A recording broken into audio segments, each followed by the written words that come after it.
ይህ አዋዜ ልዩ ሰበር ነው። የቬንዙዌላ የመሬት መፈራገጥ በትንሹ 164 ሰዎች ገደለ። ከ900 በላይ ቆስለዋል። ከፈረሱና ከተጎዱ ሕንፃዎች አንጻር የሙታኖችም ሆነ ቁስለኞች ቁጥር ይበረክታል በሚል ተፈርቷል።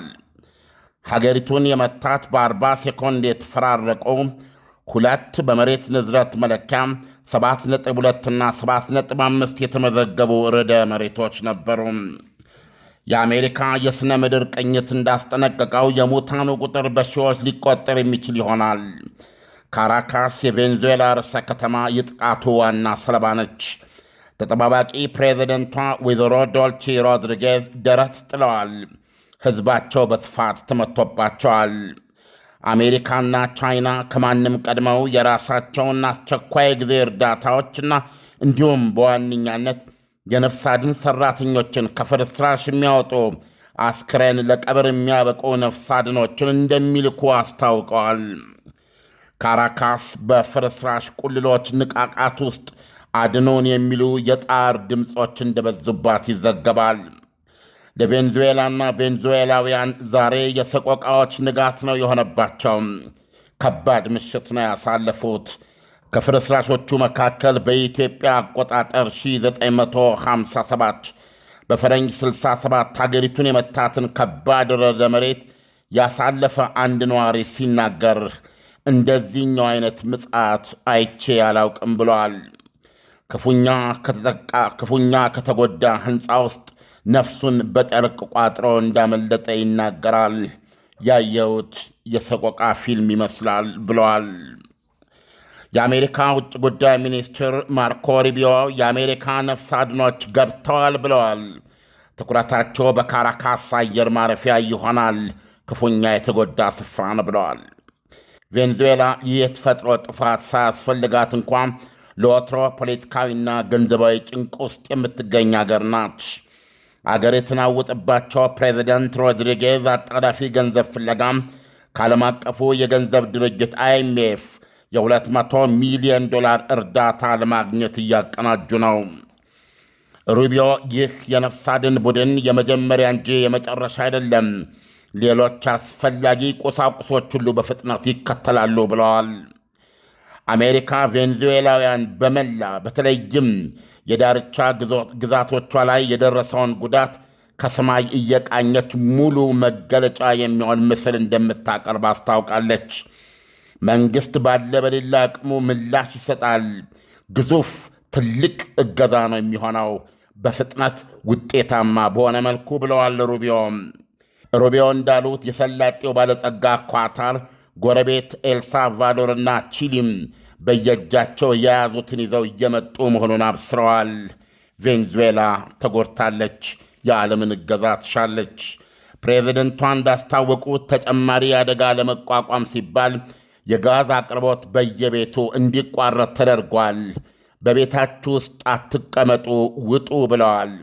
የኢንተርኔት፣ የቴሌቪዥን የመሳሰሉት አገልግሎቶችን ለሚቀጥሉት 48 ሰዓታት በነፃ እንደሚሰጥ ታውቋል። ፕሬዚደንት ሮድሪጌዝ እንዳስታወቁት በጣም የተጎዳችው ላጓይራ የምትባለው ሰሜናዊ ክፍለ ሀገራቸው ነች። በደርዘኖች የሚቆጠሩ ሕንፃዎች ፈራርሰዋል። ላጉዌራ በቆዳ ስፋቷ ከአገሪቱ ትናንሽ ክፍለ ሀገራቷ አንዷ ብትሆንም በኢኮኖሚ ግን ሀገር መጋቢ ናች። የካሪቢያን ባህር ሰሜናዊን ዳርቻ ተከትላ የተንሰራፋች ከካራካስ ጥቂት ኪሎ ሜትሮች ብቻ ፈንጠር በላይ የምትገኝ የከተሜው መዳረሻ የቱሪስት መናኸሪያ ነበረች። ከአገሪቱ ሁለት ዋነኛ ወደቦች አንዱና የሀገሪቱ ዋና አየር ማረፊያ ቅድም የካራካስ አየር ማረፊያ ያልኩት ካራካስ አይባልም። አሁን እዚህ ላይ እንዳረምኩት ይቅርታ አድማጮች። ሲሞን ቦሊቫር ዓለም አቀፍ አየር ማረፊያ የሚገኝባት ናት። አየር ማረፊያው የውድመት ማዕከል ሆኗል። በፈረንጅ 1999 ዲሴምበር፣ በኢትዮጵያ 1991 ታኅሳስም የከፋና የሰፋ ዶፍ ዝናብና ከባድ ጎርፍ ያስከተለው የመሬት ናዳ መዘዝ ሺዎችን በቁማቸው ቀብሮባት ያውቃል። ከባድ ሐዘን ነበረ። አሁን እንኳ ሙሉ በሙሉ ያላገገመችው ሰቆቃ ሆኖ ሳለ ነው ዛሬ ደግሞ ምሽቱን በተኙበት የከፋ የመሬት መፈራገጥ ሌላ ሰቆቃ ይዞባቸው የመጣው ፕሬዚደንት ደልሲ ሮድሪጌዝ አሁን ከቅርብ ሰዓት ወዲህ በሀገሪቱ ቴሌቪዥን ቀርበው ሀገራቸው ከሁለት ተከታታይ ርዕደ መሬቶች በተጨማሪ በ30 መርገፍገፎች ተጠቅታለች ብለዋል። የቻይና ውጭ ጉዳይ ሚኒስቴር ቃል አቀባይ ጉዮ ጂያኪን ጋዜጣዊ ጉባኤ ጠርቶ በሰጡ መግለጫ ቤጂንግ አሉ ለቬንዙዌላ መከራና ችግር ትደርሳለች፣ የሚቻላትን ሁሉ ታደርጋለች ብለዋል። ከርዕደ መሬቱ ሰለባዎች መካከልም ቻይናውያን እንደሚገኙበት ጠቅሰዋል። የጎረቤት ኤልሳልቫዶር ፕሬዚደንት ናይብ ቡካሌ 300 ነፍስ አድኖችና የድንገተኛ አደጋ ሐኪሞች 50 ቶን ወይም 5000 ኪሎ ግራም ቁሳቁስ መድኃኒቶችና ሌሎች አስፈላጊ አቅርቦቶች ጋር ወደ ቬንዙዌላ ሊበሩ አየር ማረፊያ እየሄዱ ናቸው ብለዋል። ፕሬዚደንት ዶናልድ ትራምፕ ከሁሉም ቀድመው ሲያስገነዝቡ ሁሉም የመንግሥት አካል መስሪያ ቤቶች ሁሉ ኤጀንሲዎች ፈጥናችሁ ለመንቀሳቀስ ተዘጋጁ ሲሉ አውጀዋል። ተቀማጭነቱ በካራካስ የሆነ ጋዜጠኛ ሉዊስ ሄርናንዴዝ በ40 ሴኮንድ ልዩነት የተከታተሉ ሁለት ርዕደ መሬቶች ሲካሄዱ እቤቱ ነበረ። ውሻዬን ይዤ አመለጥኩ ብሏል። የአፓርታማው ሕንፃ መሠረቱና መዋቅሩ መናጋቱን ገልጿል። እንደ ቬንዙዌላ በምንገኝበት የኢኮኖሚ ቀውስ ምክንያት ሀገሪቱ የደረሰባትን ጉዳት ለመገምገም አስቸጋሪ ነው ብለዋል ለቢቢሲ። ይሁንና አሁን እንደሚገባን የሀገሪቱ እያንዳንዷ ነፍስያ ሁሉ ከቤት ውጭ ወይም የሕንፃ የወለል ሕንፃዎች ውስጥ ወይም ስር ናቸው። አደጋ ከመጣ በረው ለመውጣት እንዲያስችላቸው ብለዋል። ለዚህ አለ ጋዜጠኛው፣ ለዚህ አልተዘጋጀንም። በተኛበት መሬት ያፈነገጠችበት የቬንዙዌላ ሕዝብ የተፈናቀለ ሕይወቱን ከመኖሪያዎቹ ርቆ አውራ ጎዳናዎች ላይ ደኩኗል። አውሮፓ በአደጋው ተነክታለች፣ ለእርዳታ ተነስታለች። የአውሮፓ ኅብረት የቀውስ ደራሽ ኮሚሽነር ሐጃ ላኺብ በአውሮፓ ገንዘብ የሚንቀሳቀሱ ሸሪኮቻችን ገና ከወዲሁ በዛች የሰቆቃ ምድር እርዳታ እየሰጡ ነው፣ እኛም ከዚህ እየጫንን ነው ብለዋል። ወይዘሮዋ ለርዕደ መሬቱ ሰለባ ቤተሰቦች የሐዘን መልእክታቸውን አስተላልፈዋል። ፈረንሳይ 85 ልዩ ፈልጎ አዳኝ ሠራተኞቿን ወደ አየር ማረፊያ እያራወጠች ነበረ። ከሰዓታት በፊት ፕሬዚዳንት ኢማኑኤል ማክሮን በመከራ ሰዓት ፋታ ያለሽ ሩጫ ላይ ለሚገኙት ለሀገሪቱ አቻቸው ፕሬዚደንት ወይዘሮ ደልሲ ሮድሪጌዝ ከጎን ሆነን የሚል መልእክት አስተላልፈውላቸዋል በስልክ ግንኙነት። የስፔን ውጭ ጉዳይ ሚኒስቴር በሀገሪቱ ወታደራዊ አስቸኳይ አደጋ ደራሽ ምድብና የልማት ኤጀንሲ በኩል የቬንዙዌላ ነፍስ አድን እገዛዎችን በፍጥነት እየዘረጋ መሆኑን በጠዋቱ አሳውቋል። የአውሮፓ በኩር ኢኮኖሚ ጀርመን መከላከያ ሚኒስቴር በግሉ በጨለማው ውዶቻቸውን ለተነጠቁ ፍርስራሽ ውስጥ በነፍስ ውጪ ግቢ ሰቆቃ ውስጥ ለሚገኙ ቬንዙዌላውያን ፈጥኖ ደራሽ ባለሙያዎችንና አስፈላጊ ቁሳቁሶችን ይዘው የሚበሩ 6 A400M ግዙፍ አውሮፕላኖችን አቅርቧል። አውሮፕላኖቹ ጀርመን የምታቀርባቸውን እርዳታዎችና ድጋፍ ሰጪዎችን ቬንዙዌላ ማድረስ ብቻ ሳይሆን እዛ ቬንዙዌላ ቀርቶ አስፈላጊ የእርዳታና የአስቸኳይ ጊዜ አቅርቦቶችን በዛች ሀገር የተለያዩ ክፍለ ሀገሮች እንዲዳረሱ ነፃ የበረራ አገልግሎት ይሰጣል።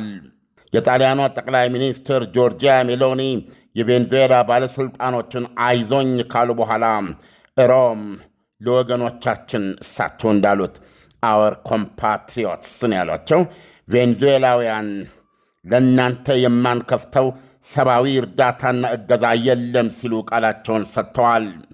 አውሮፓ፣ አሜሪካ፣ ቻይና እየተንቀሳቀሱ ነው። ኡርሱላ ፎንደር ሊየን የአውሮፓ ኮሚሽን ፕሬዚደንቷ የአደጋ ሰለባዎችና ቤተሰቦቻቸው ከሐሳቤ ያልወጣችሁም ሲሉ ጽፈዋል። ቬንዙዌላ ይህ አደጋ ከደረሰባት አሁን ይህን ዘገባ በምታዳምጡበት ሰዓት ምናልባት ከ14 ሰዓት በላይ መሆኑ ነው። ዳንኤል፣ ከባድ አደጋ ነው ቬንዙዌላ የደረሰባት። የርዕደ መሬት መጠኑ ቅድም እንዳ 7.2 እና 7.5 ነው። እንደየሀገሮቹ እንደ መልክዓ ምድሩ ይለያል። አንዳንድ ቦታ ላይ ይሄ ነው የማትለው ከባድ ነው የማትለው ጉዳት ሊያደርስ ይችላል። አንዳንድ ቦታ ላይ ደግሞ እልቂት ሊያደርስ ይችላል። እና አሁን ቬኔዙዌላ አንደኛ እንግዲህ እንደዚህ ባህር ዳርቻ አገርም ነች። ስለዚህ የብዙ እና በአብዛኛው ህዝቡ ያው በህንፃ ላይ ነው የሚኖረው። በዚህ በሰለጠነው ዓለም የህንፃ ጫካዎች ነው ያሉት እና የመሬት መፈራገጥ የሚለውን ለመጠቀም የሚያስገድድ ኃይል ነው ያደረገችው። ምክንያቱም ብዙ ህንፃዎች ወድመዋል። ዳንኤል፣ መጎዳት አንድ ነገር ነው፣ ግን ቶታሊ የፈረሱ ቁጥራቸው ቀላል ስላልሆነ ነው የአሜሪካ የጂኦሎጂ ሰርቬይ በአጠቃላይ የእርዳታ ስራው ደርሶ ነፍስ ማዳን እንቅስቃሴው ሲቀጥልና ቀናት እየተቆጠሩ ሲሄዱ መጨረሻ ላይ ከመሬት የምናነሳው ሬሳ በሺዎች ሊሆን እንደሚችል እንዘጋጅ በማለት መልእክት ያስተላለፈው። ዓለም ቬኔዙዌላ ይህ የመሬት መንቀጥቀጥ ከመምጣቱ በፊት ምንም አይነት ቅድመ ጥንቃቄ አላደረገችም ወይ? ቬኔዙዌላን በተመለከተ ምንም አይነት ጥንቃቄም ዝግጁነት አልነበራትም። ይሄ እንዲህ አይነት አሁን እንደ ጃፓን ያሉ ሀገሮች እነሱም እንግዲህ ደሴት ናት። ቤዚካሊ አብዛኞቹ የጃፓን ክፍሎች ደሴቶች ናቸው። ራሷ ሜንላንድ ዋናውም ጃፓን ከውሃ ጋር የተያያዘች ነች። ስለዚህ ይህ አደጋ በተደጋጋሚ የሚያጋጥማቸው ስለሆኑ እነሱ አሁን የቅድመ ማስጠንቀቂያ ስርዓት አላቸው እና አንዳች ነገር እንደሚመጣ አንዳች ንቅናቄ እንደሚመጣ አስቀድመው የመረዳት አደጋውም ያም በመጣ ጊዜ አንደኛ የህንፃ አሰራሮቻቸው ከብዙ ልምድ የተነሳ ብዙውን እንዲቋቋም ሆኖ የተሰሩ ናቸው። አደጋው ከደረሰ በኋላ ሊያደርጉ በሚችሏት አንደኛ አቅም አላቸው፣ ሁለተኛ በጣም የሰለጠኑበት ነው። ስለዚህ የመቋቋም እድላቸው አንተ እንዳልከው እንደ ጃፓን ያሉ ሀገሮች አሏቸው። የቬኔዙዌላ ግን ከዚህ ይለያል። ለዚህ ነው በዚህ አፍታ በጣም የሚያሳዝን ነገር ነው የመሬት መንቀጥቀጥ። በሺህ የሚቆጠሩ ሰዎች አሁን ካራካስ ውስጥ የሚነግሩህ ድምፃቸው ይሰማል የሚለው ዳንኤል፣ በፍርስራሾች መካከል ማለት ነው። ገብቷል። እዛ ዝርዝር ውስጥ መግባት ይከብዳል። ስለዚህ አሁን እነዚህ ነፍስ አድን ሰራተኞች የሚባሉት አሜሪካ በጣም እርግጠኛ ነኝ በዚህ ሰዓት ደርሰዋል። ኤልሳልቫዶር እነዚህ በጣም ነፍስ ያድናሉ ዳንኤል። እነዚህ የመጀመሪያዎቹ 48 ሰዓታት 72 ሰዓታት በጣም ቁልፍ ናቸው እና እነዚህን እድለኛ ማውጣቱ ምን ያህል እንደሚከብድ በተደረመሰ ፎቅ ውስጥ የቱ ቦታ ላይ ነው ተሰንቅራ ያለውና ይሄ ከፍተኛ ልምድ የሚጠይቅ ቴክኖሎጂ የሚጠይቅ የሰለጠኑ ሻዎች የሚጠይቅ የሰለጠኑ ባለሙያዎች ስፔሻላይዝድ የሆኑ አሁን ፈረንሳይ ላከቻቸው ነፍስ አድኖች እንዲህ አይነት ተሞክሮ ልምድ አላቸው። ስለዚህ ምንድን ነው አሁን አሜሪካ ደግሞ ከላይ የአደጋውን ሁኔታ የሚያሳዩ ምስሎች እየቀረጸች ነው። እነዚህ ሁሉ ግብዓቶች ያስፈልጓቸዋል እና አንዳንድ ቀን በጣም በተቀናጀ ስራ በጣም ደስ የሚል ነገር ነው የሚሰሩት። በጣም ነፍስ ያድናሉ ዳንኤል እና የእነሱ ሁኔታ በጣም የሚያሳስብ ነው። የተረፉ ደግሞ አሉ። ከዚህ ሮጠ ወጥተሃል፣ አንተ ወጥተሃል ወይ እንደዚህ ሆኗል። ነገር ግን እናት ትሆናለች ወይ አባት ሆና ወይ ልጅህ፣ እህትህ፣ ሚስትህ እዛ ውስጥ ቀርተዋል እና በአጠቃላይ የቬኔዙዌላ ሁኔታ እጅግ አሳዛኝ ነው በአሁኑ ሰዓት እና የዓለም እንደዚህ መንቀሳቀስ ነው ለማቅረብ የሞከርኩትና አይሆፕ ነው የምነግርህ ወደ ማታ ላይ እናዳብረዋለን። ሪሊ ከፍተኛ ርብርብ ያደርጋል ዓለም ብዬ ነው የማስበው። በተለይ አሜሪካን በጣም በቅርበታለች፣ ቻይና በጣም በቅርበታለች። በጣም ሁለቱ በቬኔዙዌላ ህይወት ውስጥ ያሉ ናቸው። የዜናው አለመድረስ ካልሆነ ራሽያ በዝምታ የምትመለከተው አይደለም። እዚህ መካከለኛው ምስራቅ ኳታር ብቻ ልትሆን አትችልም። እስራኤልን በጣም የሰለጠኑ የነፍስ አድን በዚህ ስራ በጣም ትታወቃል። ዩ ኤክስፔክት በመላው ዓለም ይህን ጥረት እንደሚያደርግ። ዓለም ቬኔዙዌላ ላይ የተከሰተው የመሬት መንቀጥቀጥ ከዚህ በኋላ ለምን ያህል ጊዜ ሊቆይ ይችላል? ምን ያህልስ ውድመት ሊያደርስ ይችላል የሚለውን አሁን ላይስ ለመገንዘብ ተችሏል ወይ? አዎ አሁን እንግዲህ እግዚአብሔር ይመስገን እንደው እኛ ከዚህ በጣም የራቅን ህዝቦች ነን። በአንድ በኩል ይመስገናትም ዞሮ ውሃ ሀብት ነው። አንደኛ እነዚህ ከውሃ ጋር የተገናኙ ሀገሮች በብዙ መልክ ነው እንዲህ አይነት ነገር የሚላቸው። እኛም ያው በቅርብ ጭስ ያስነሳ መጠነኛ የመሬት ርዕደ መሬት ተከስቶ ነበር። መጠኑ በሬክተር ስኬል ምናልባት አሁን ቬንዙዌላ ላይ የደረሰውን ሳይስተካከል አይቀርም። ግን አሁን ላቀረብክልኝ ጥያቄ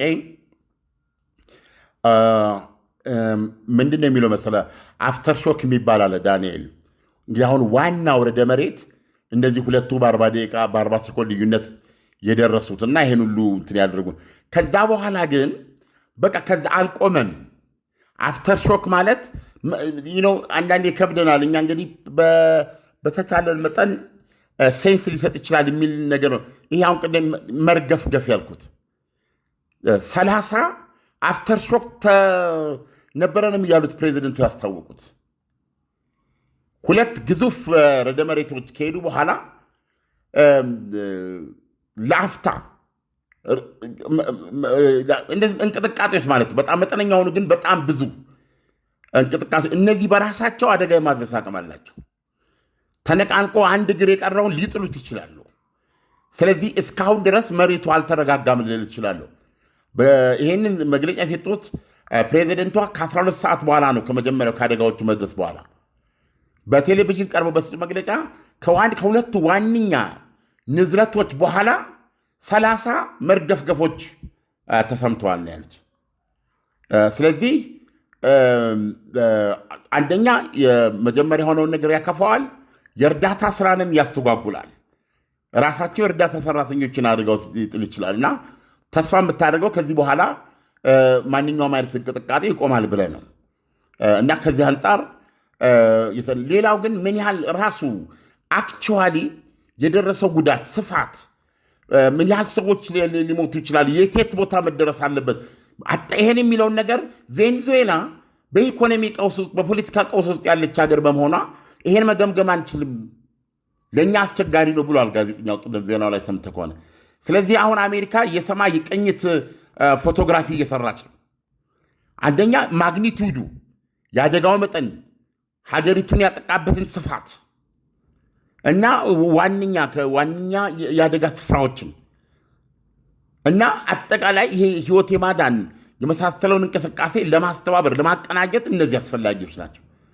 ከዛ በኋላ ደግሞ አብሮ ግምገማው ይካሄዳል ማለት ነው። እንደ ጉዳቱ መጠን ቦታው ላይ እየደረስክ ምን ያህል ወገኖች ሞተዋል አልሞቱም የሚለውን እንግዲህ አሁን ገና ሬሳ ማውጣት አለብህ። የፈራረሱ ህንፃዎች ውስጥ ስንት ሬሳ ነው ያለው? አሁን ለጊዜው በፊት ለፊት ማግኘት የቻሉትን 164 ነው የተጠቀሱ። ስለዚህ ነው የአሜሪካ ጂኦሎጂካል ሰርቬይ በሺዎች ለሚቆጠሩ ሙታን ዝግጁ መሆን አለብን። ዓለም ለሰጠን ትንታኔ በጣም አመሰግናለሁ። መልካም ጊዜ ይሆንልህ። መልካም ጊዜ ዳኒ።